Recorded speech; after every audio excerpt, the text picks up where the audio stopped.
Yeah. All right, my name is Chris Munger, and Job. Occupation. I'm an FBI agent. Um, what ethnicity are you? I am mostly Irish. I'd say 7/8 Irish, 1/8 German. All right. How out of your four grandparents, how many were born in Ireland? Of my four grandparents, three were born in Ireland. One was born in Long Island. Of the grandfather that was born in Long Island, his mother was born in Ireland, and his father was born in America somewhere. Okay. On your mother's side, her mother, what was her name? Um, we called her Nana, but It's fine. no, that's all you need. All right. Yeah, that worked. And who was her husband? Her name is Lucy, by the way. So we called him Poppy. His name was John Kieran. Okay. Let's start with that. For Nana Kieran, where was she born? She was born in Ireland. I don't know the exact town. That's fine. And she grew up there, obviously. She grew up there until the early 30s. If she was born in approximately 1908, that would make her. She came over like when she was 22, 23, 24. Okay. And did she come to America by herself?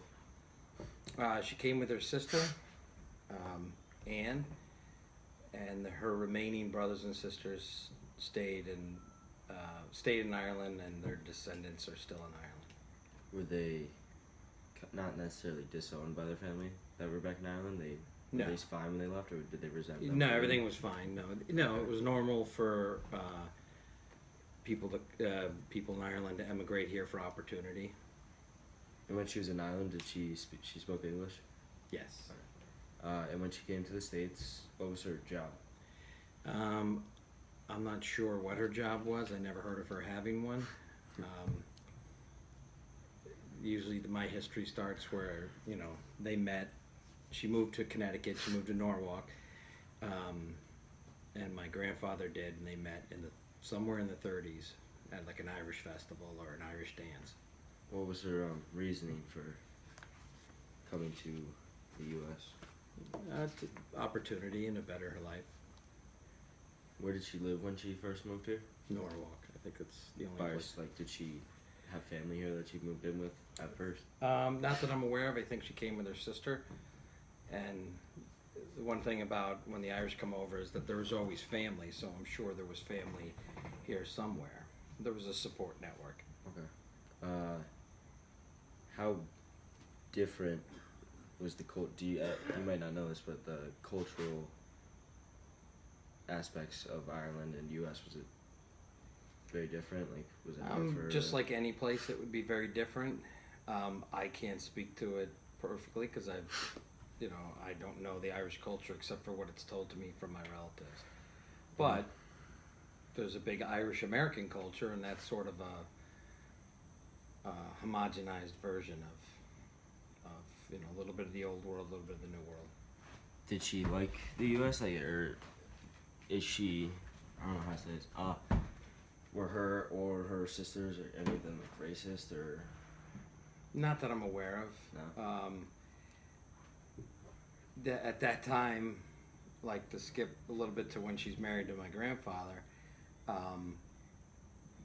they, like if they went to a Catholic church, they went to a predominantly Irish Catholic church, or the other Catholic church in town might be predominantly Italian, and they didn't even mix too well. So Irish people tended to stick with Irish people, and Italians in Italian neighborhoods, etc., etc. So I assume there was a comfort level, but I never observed any overt racism with any other group. Not from my grandmother, no. Okay. Do you have any memories of her, good or bad? Yeah. Or any funny stories that you not mind sharing? She was, and my grandfather did well, so she lived a decent life. And in the end of her life, she was, they belonged to a country club in Norwalk, and she just belonged to the dining room type of thing. I mean, she went there for lunch almost every day. She liked, a nice lifestyle. So I never really knew her working or sweating it out. My grandfather did, but different from my father's parents. All right. And her husband, Poppy Kieran. Yeah, John Kieran, he came to the United States. I believe the highest education level he achieved in Ireland was 6th grade. He was a very smart guy, though, and very industrious. And it was described to me that he got a job at an A&P grocery store which is a small store back then, in Norwalk. And like on his breaks, he'd be reading books about business and stuff like that. And whether it's true or not, that's what I was told. He worked hard and got to the point where he was an assistant manager, at which time he decided to open up his own butcher shop in Norwalk. And the butcher shop was predominantly meats, but then it had grocery store, small little, like today would be a bodega. And you could go in there, buy your bread, milk, everything else too.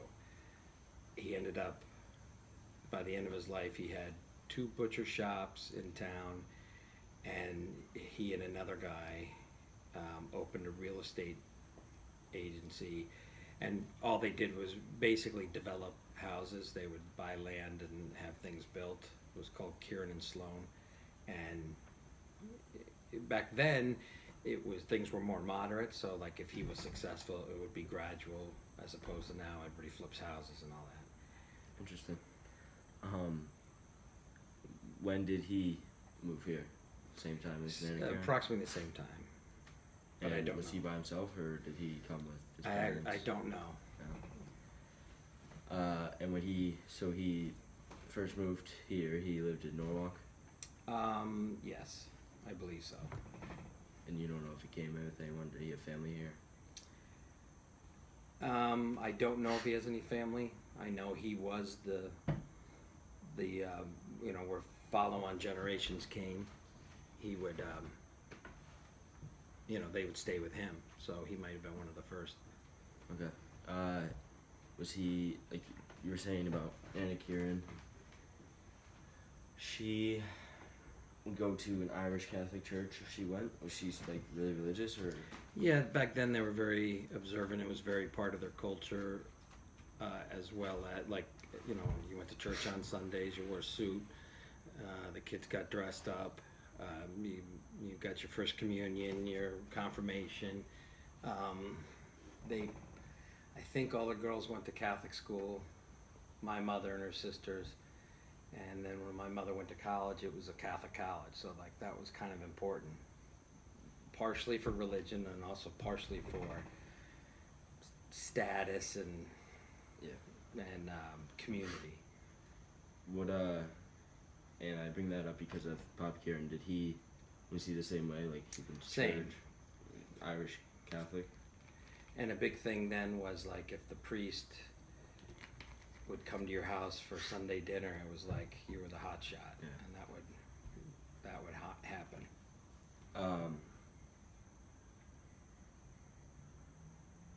And now was he, same with the question I asked about Nan Karen, was he like at all racist? Any? I would imagine he would be the same in the fact that he was prone to his culture, but there are more examples.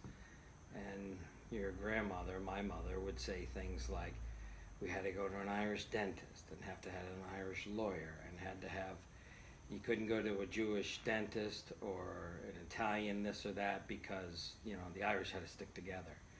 And there's the story of, he had a store and he rented space to different food vendors. So one particular example, there was an Italian family that made bread, and they would distribute it to all the different stores. And the son would stock shelves at my grandfather's store with his breads, his father's breads, and my mother would be stocking shelves for her father, and they'd be working alongside each other. He was Italian, and years later, his son married my sister.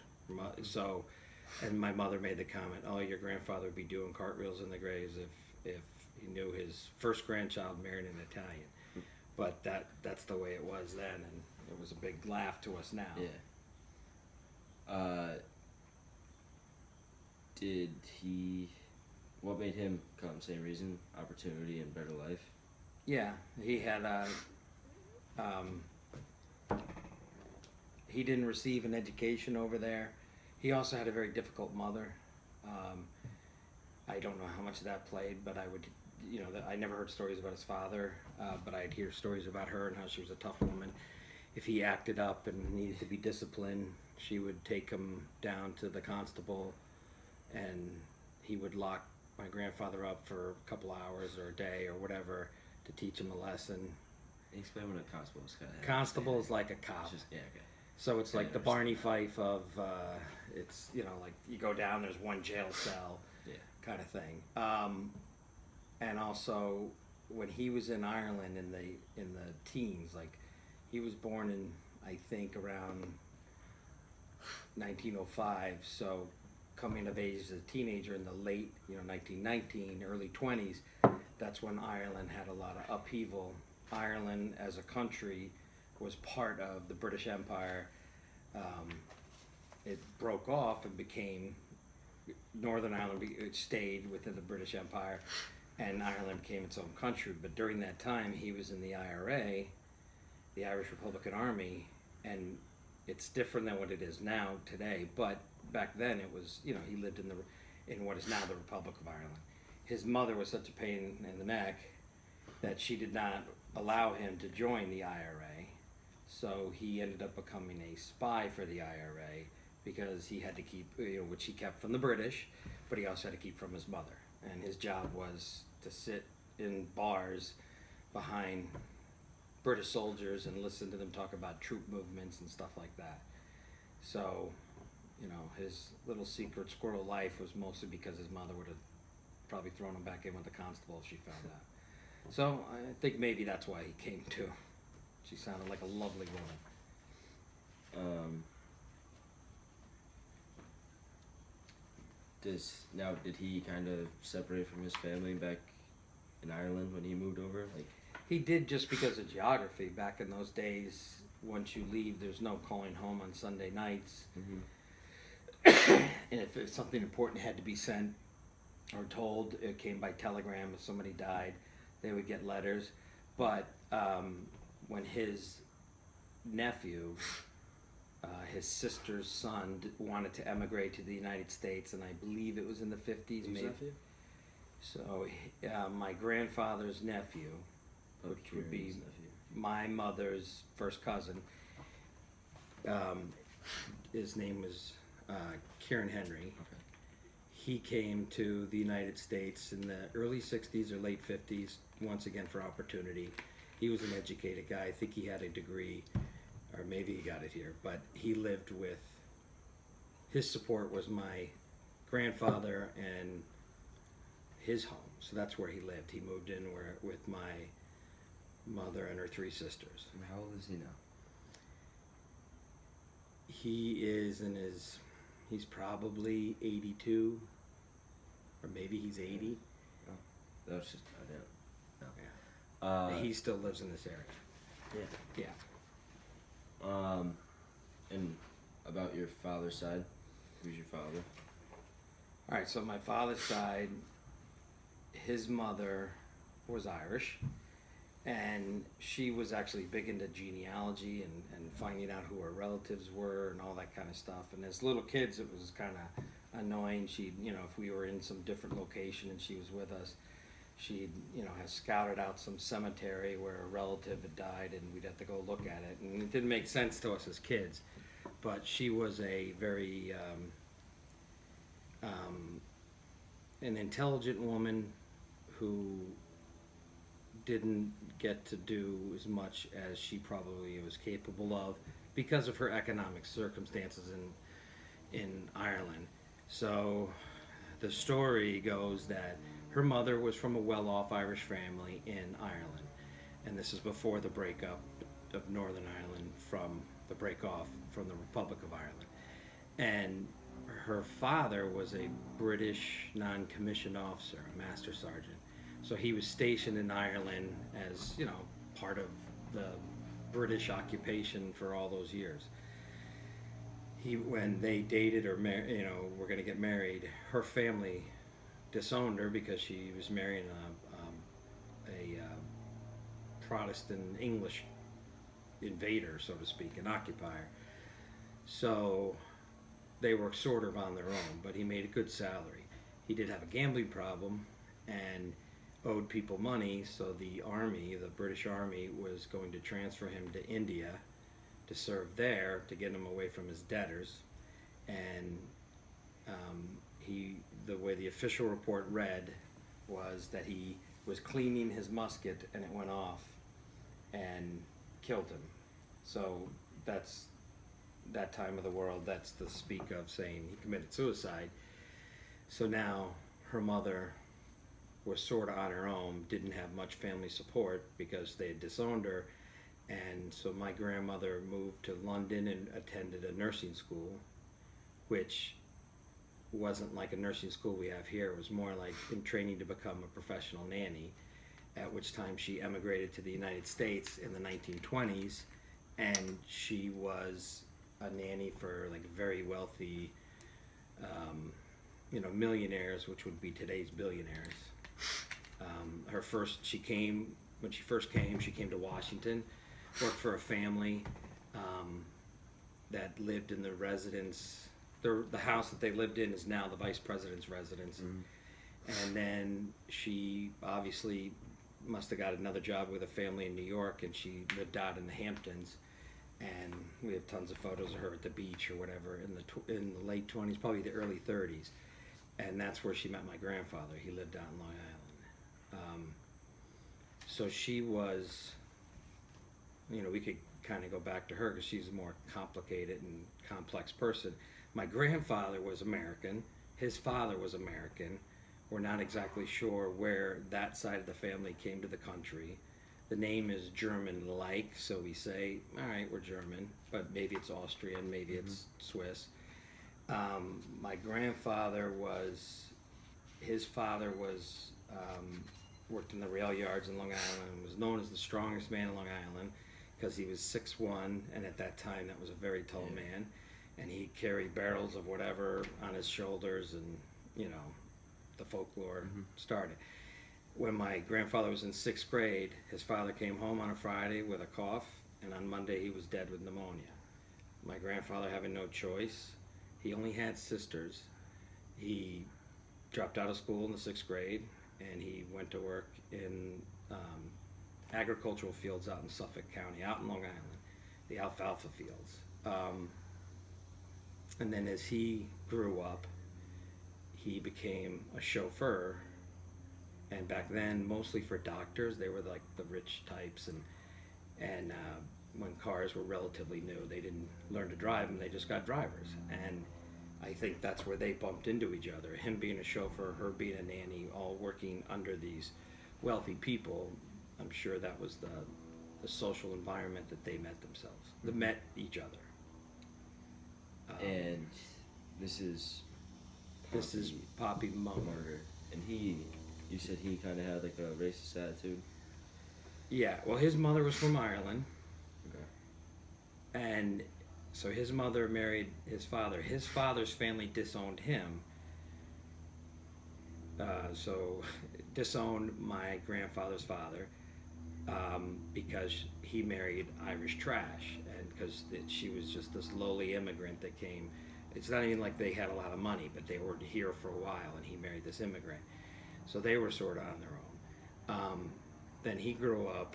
My grandfather was a simple man, not well educated at all, and he he would make comments about every group, and he was I know your age doesn't know the Archie Bunker type, but the Archie Bunker type where, you know, he would say something about, I wanted to go into cutting grass when I was 16 with another buddy, and we were going to start a business, and it was just, making money in the neighborhood, and he told me I couldn't because the Italians, they're all in the mob, and they have that all, It was stupid, and he called black people colored people. He didn't say it in a derogatory way, but it was an anachronistic way. Yeah. He didn't know how offensive it was. When my grandmother had healthcare aides that were black, he would complain to my mother about it. And I remember talking to my father once saying, you got to talk to him. He's a racist. And he said, you know what? At his age, you're not going to change him. Yeah. He just comes from a different world. Let him die out. Let it die out with him. And but my grandmother was very different. She was very progressive. She didn't get the education that maybe she could have achieved because of her circumstances with her family in Ireland. But she would listen to radio every night, talk radio back in the day on a transistor while he snored away, at the next door. And she would read, and she would cut out articles, and she researched her genealogy or ancestry, and she would save photos. So when she died, there was one box and it had photos in it and letters that they'd save. And now photos, everyone, 4,000 Snapchats and selfies and everything. Back then, to get a photo, you'd have one photo once in a blue moon, and she would save them. Some were ripped, but they were still sacred. And a lot of the photos, I took them and scanned them, and when they go through the photos, there's a lot of her in the early 30s out in the Hamptons swimming, and that style bathing suit and bathing cap, and with all her friends who were probably nannies and maids and all this for the rich people.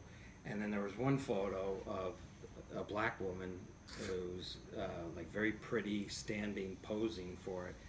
And just the fact that that was one of my grandmother's possessions, this photo obviously meant that this woman was very close with her. And for the 20s and 30s, I would consider be very progressive. And it kind of goes with her intelligence. She was smart enough to not see some of the dumb prejudice that, let's say, my grandfather would see. She was smart enough to not believe a lot of the stereotypes. And of the grandparents, she was the one that was the most, my parents could leave us with her and never worry. With the others, her husband, he's a grumpy guy, he drank a lot. The other grandfather was a good guy, died when I was young, but he was an intense guy. Very, what's the word? He's very, the man ran the house kind of thing. And my grandmother, on my mother's side, was nice but very ditzy. And who's that? Nana Kieran. Okay. She wasn't prone to hard work. My grandmother worked till within a couple of years of getting sick and dying. My grandfather, being of a different generation, he worked on an estate, his last job, for 30 years on some rich person's estate in Westchester County as a chauffeur and a caretaker. And at age 80, the woman said, my insurance won't cover you anymore because you're an 80-year-old driver, and you have to get off the property. So I remember I was in college, we're moving him to a crappy apartment. So the first place they've lived differently in 30 years, and he's got the paper out, and my father said, what are you doing? And he's like, I'm looking for a job, man's got to work. And I didn't know, but my parents knew, he was dying of different things, cancer and all that, and he was dead 2 months later. But that generation knew, like, he worked, his work week for those last 30 years was 5 days a week and half a day on Saturday. That's just the way it was. He never had a retirement plan or anything. He just worked, and it was a different generation. Yeah. He grew up. Poppy Munger grew up where? Mostly in Long Island. Okay. So my father was born he was actually born in Manhattan, but whatever Manhattan family my grandfather drove for, the family would stay in the Hamptons. During World War II, he was drafted, or he joined, but he was older than most. He was 36 years old. Yeah. So he went overseas for 3-4 years, and at that point, my grandmother had to take a job in somewhere in there. They moved from Long Island to Mamaroneck. When they lived in Mamaroneck, he drove for a doctor, and my grandmother watched kids, and they lived above a jewelry store on the main avenue in a 2-bedroom apartment. Forgot my next question. If you had to, out of the four of them, who would you think is most represented in you? My grandmother, my Nana Munger, my grandmother on my dad's side, I would like to think, because I respected her the most, so hopefully I'm most represented in her. I think she was more than the product of her culture. She was beyond it. She'd learn about other cultures. So that part I admire. And you call both your grandparents Nana and Poppy. What's that from? It's an Irish, It's Irish tradition, yeah. Most English, Irish, that's Nana. I think that's it. Okay. All right.